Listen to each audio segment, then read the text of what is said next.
Hey, what's up guys? I am back. This video I'm going to go over how I'm going to retorque my head studs and as well as double check valve lash. So I'm going to go ahead and start off by showing you almost everything you need. Alright, so I printed this out. You can find it and look at it on your tablet. But the reason why I printed it out is because I need to make marks on it. So this is like a guide if you're installing head studs. You know, obviously it's the same for the 5.9s and the 6.7s. And it just goes over like removing the stuff, which is what I did last video. It tells you like the rocker arm assembly, like what you need to remove basically. And it gives you the torque procedure. So with that being said, that's why I printed it out so I can take my marker and keep up which ones I have done. Now, after that's done, right here, it tells you about the torque values. I have 425s. I torqued them to 135. Now, that's at your own discretion. And then once you have, like, if you already have head studs, then you already know the procedure pretty much. But if not, this is just, you know, an overview of what you could use to help you. And then it gives you the valve lash adjustment guide. So I'm gonna go over the parts that I'm gonna be using so I can show y'all. All right, so I have my impact, which you don't need an impact. All you need is a ratchet wrench or ratchet per se. I have my feeler gauges from Home Depot. I'm gonna be doing 10 thousandths on the intake and then 20 on the exhaust.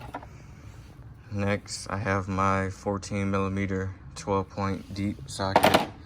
Obviously a torque wrench. And the reason why I have that Harbor Freight one in here is because I'm going to tell you not to use it. Don't use Harbor Freight stuff, torquing your stuff. Trust me. Me and my dad, we was changing his rocker box gasket and stuff on his 6.7 truck that he has. And we was using that just to torque down the bolts that go down the center that holds the rocker box in. And the torque spec on that is 27 foot-pounds, right? So we did that. I set it up. Boom. We went to tighten it, and it actually broke the bolt. Good thing it wasn't tight in there, so we was able to pull that broken bolt out. But so just stay away from the Harbor Freight stuff. Get you a nice torque wrench. I'm not saying you have to spend a fortune like on a $500 Snap-on torque wrench, or, you know, there's other good options, but still, you know, reasonable price. So that's what I'm going to be using. If I forget something, you probably just see me add it into the video. All right, so another talking point that I want to discuss is these old, they're not old style, but they are the older version. On the, I want to say the 03 to 05 trucks, they came with these style rocker arms. And this is what I want to talk about. These plastic deals right here. Where's that crack? So there's a crack on this one somewhere. These are prone to cracking, right? So once it cracks, this piece that pushes down the bridges for both valves, that goes on top of both valves, if that cracks, this is going to fall off, just like how it is right now. It's literally off. Maybe this one got loose. I have another one that cracked. It's in the box, but I didn't feel like going through all the boxes. So, so with that being said, if you do have this style, make sure you inspect every single one, literally all the way to the back. If you're pulling it off, or if you're just doing valve lash, just inspect them, right? Because when I was checking valve lash for the second time after I installed my head studs, I just so happened to inspect it, and that piece was missing. So it's supposed to look like that, obviously. And it was missing. And it was, where was it? It was like right here. It was like right here in the motor, literally. So that's how it's supposed to go, right there for the bridges on top of the valves. I did buy the updated versions. I believe it's like from the 06 to like the 09 rocker arms that doesn't have that plastic to where it doesn't break. So the procedure I did to break those in because they're new. Where is that old bottle? Let's see. Okay, so I grabbed my oil, even though this is an oil.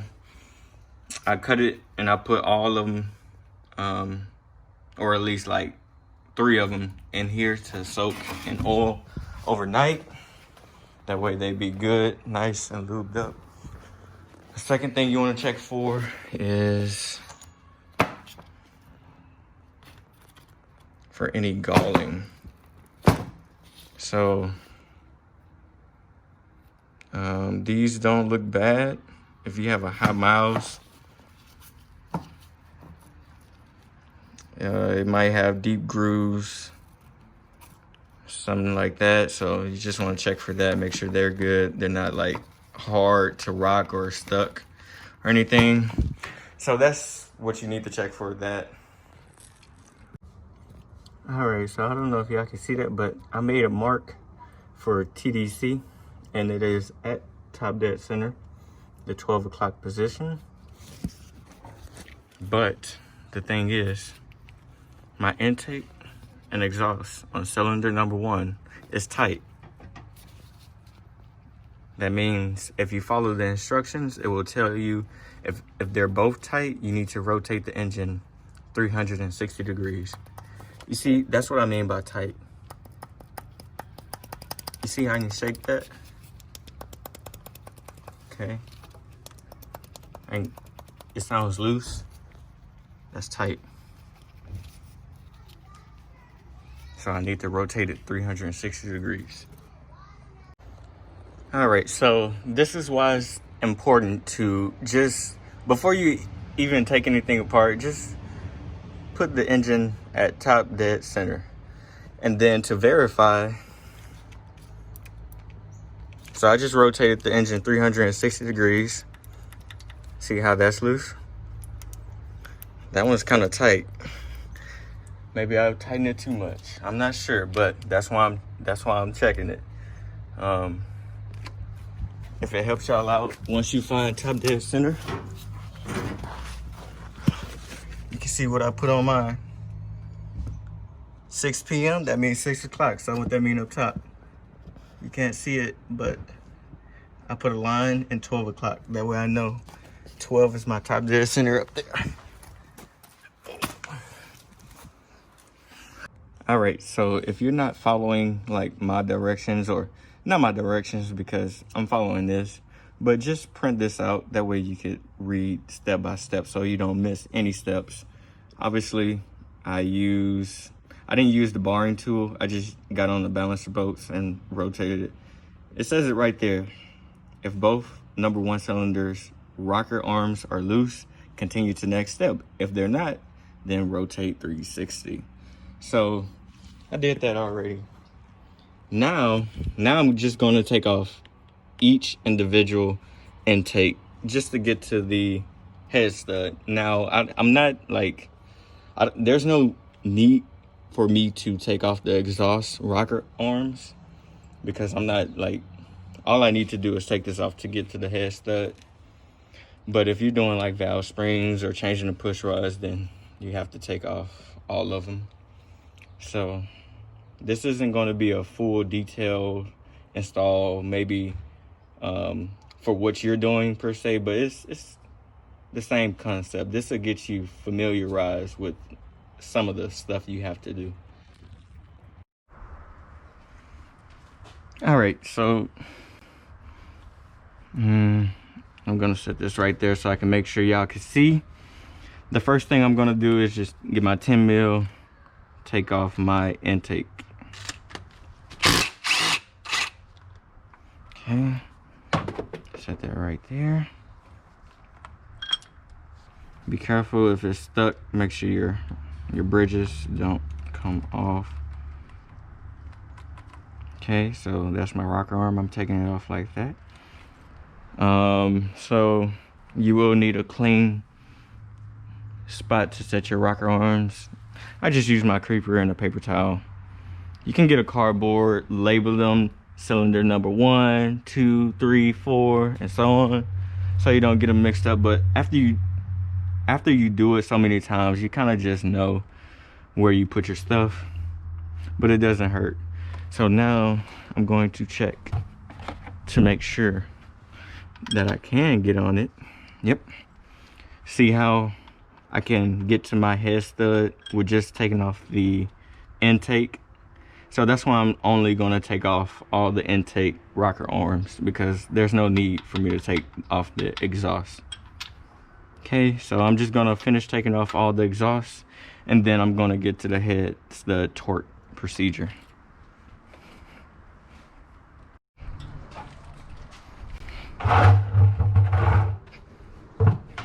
All right, so after you're done doing whatever you're doing, whether it's taking out the injectors or both rocker arms,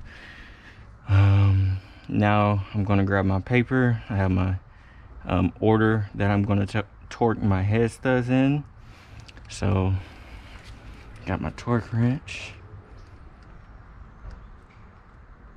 turn it on, make sure it's in foot-pounds, bring it up to 135. This might be a selling point for you, whether you get 425s or 625s. I heard you don't have to retorque or double check your 625s.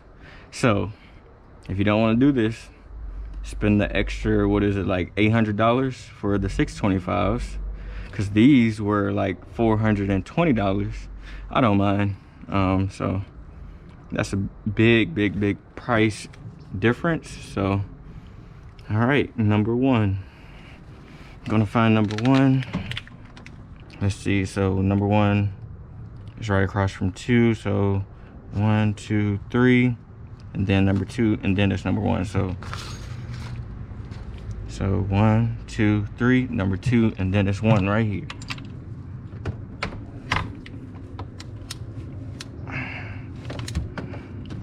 All right, so that's how I find number 1. If you don't know where it's at, I just go off the outside bolts, and then I'm gonna double check I'm on number 1.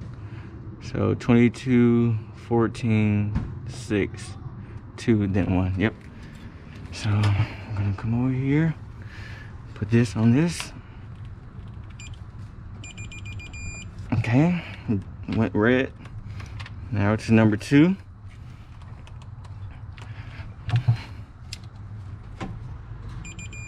Okay.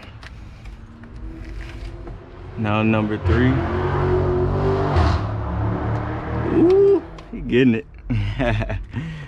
All right, I'm on number 3. All right, number 4, which is right off in there. Sorry if it's hard to see. Okay, that's number 4. Number 5.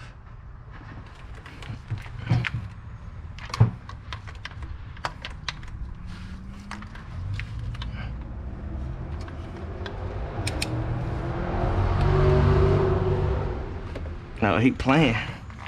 He clowning. Number 5. Okay. Number 6. The outside one.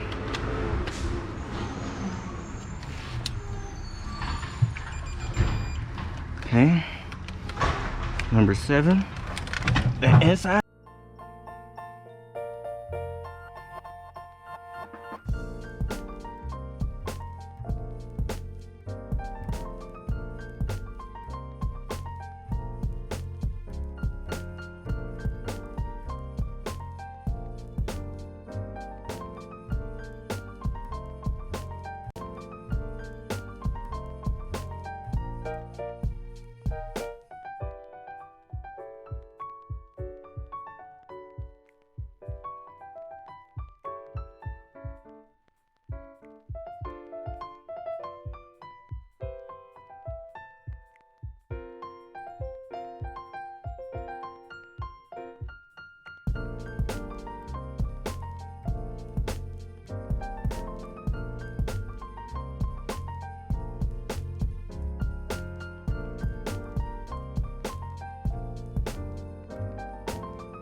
$26.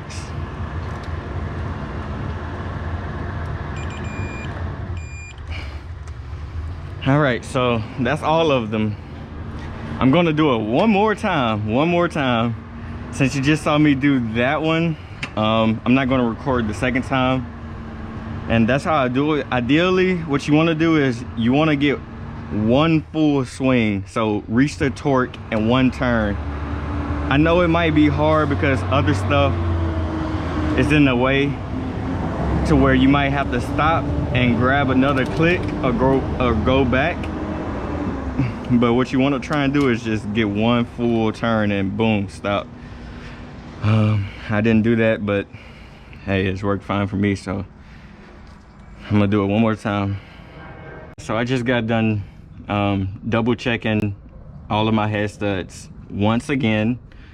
I say it's good that I shipped off my parts for powder coat. That way it kind of forced me to double check it because it was already open anyways.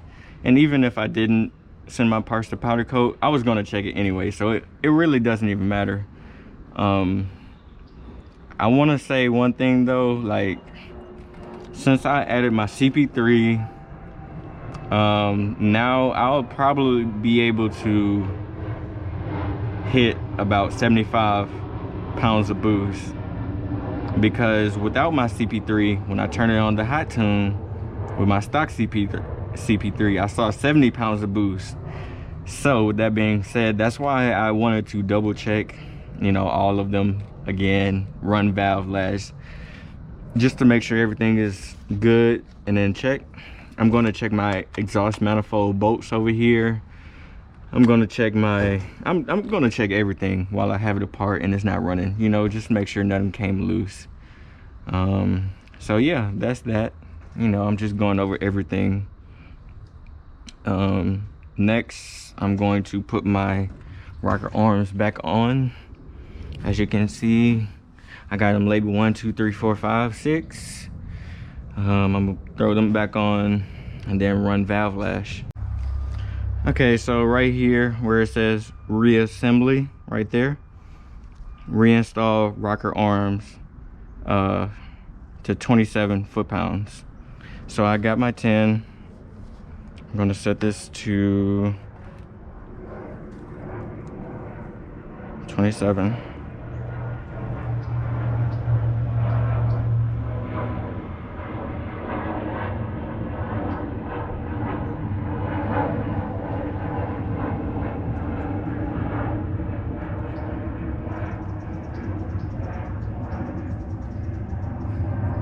Okay, now I'm just gonna go through and torque them.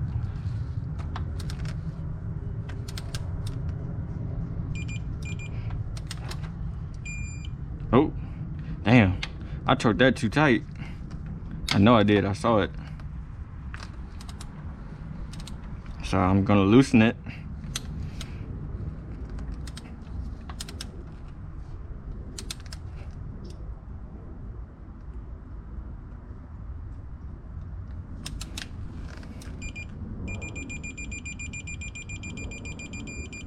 Okay, that one's good. Oh shit.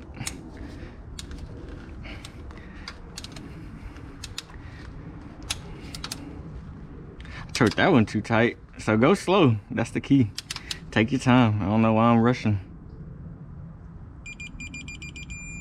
Okay.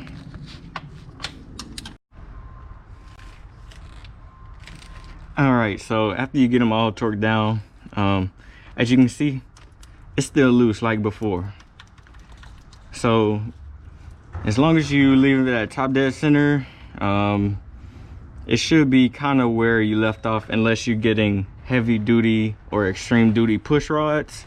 The length of the push rods are a little bit longer. So when I installed mine and I put all mine back on, every single one of them was tight. Like there was no play because of the push rods, they were longer. All right, so yeah, so now I'm gonna get my filler gauge and check these. I got to get an Allen and a wrench to adjust it. Right, so I have my 10,000. Can y'all see that? 10,000 on the intake. With the engine in this position, you can check intake 1, 2, and 4. So intake 1, 2, and then that's 3, 4, and then exhaust you can check 1, 3, and 5. So it's literally that simple. All I'm doing is putting this thing under here,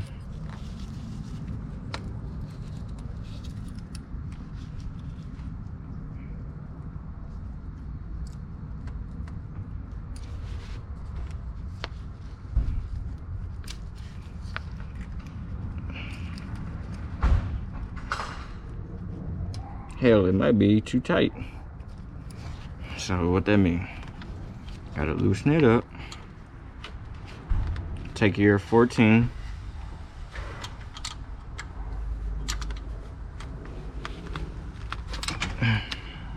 Loosen it up. So turn that to the left to loosen it up.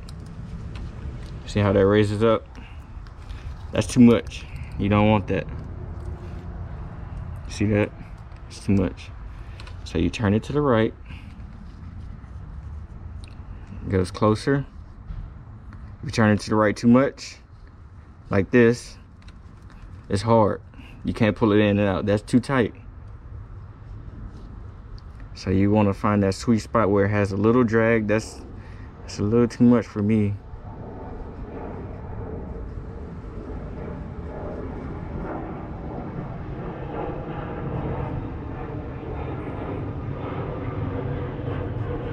So I think right there, a little drag. I'm gonna leave that in there. I'm gonna hold my Allen where it's at. Make sure that doesn't move. Tighten up this nut.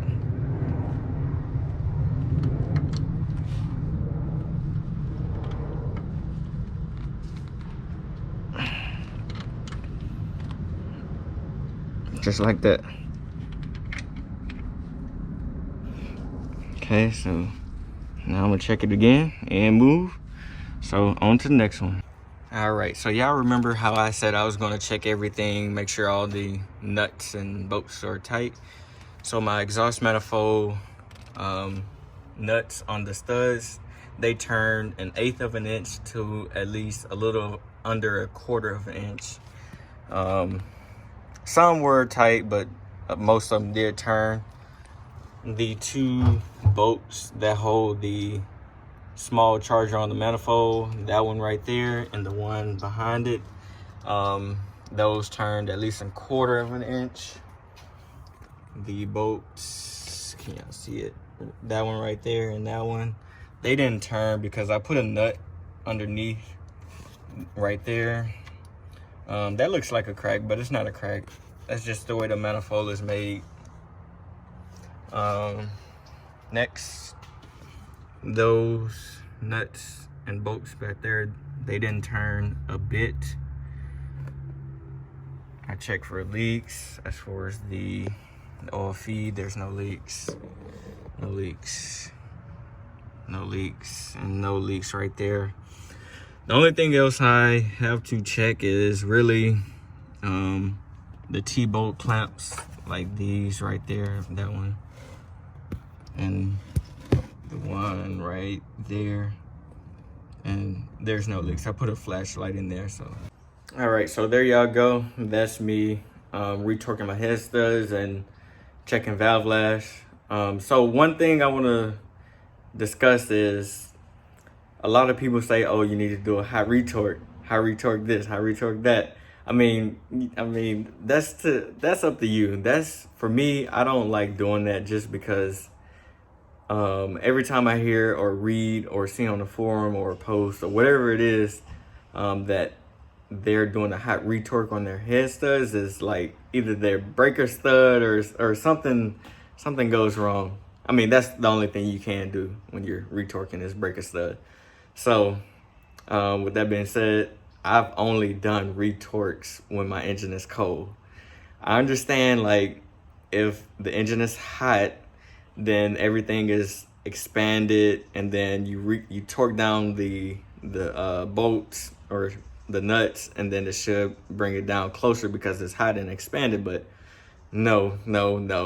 I seen Greg A with Johnny, I believe his name was. I don't know if you've been to municipal or fun for so either way, it's he's got nothing, dude. I mean, That's the problem. Here I am servicing the vehicle. okay. You see? Oh. Wow. Damn. So there goes a head stud. Me. Did that really just break a head stud? Yep. 625. Wow, did I get here in impeccable timing? Yeah. Well, we're done now. Well, I hope he doesn't think it was through me because No. He broke a 625 head stud, and as you know, those are the higher strength. So these are only the 425s. I'm not trying to break any studs or anything. So that's why I'm doing a cold retort. I never done a hot one, like I said. So that's that. All right, so there y'all go. That's me going over my head stud retorque and valve lash and just miscellaneous stuff.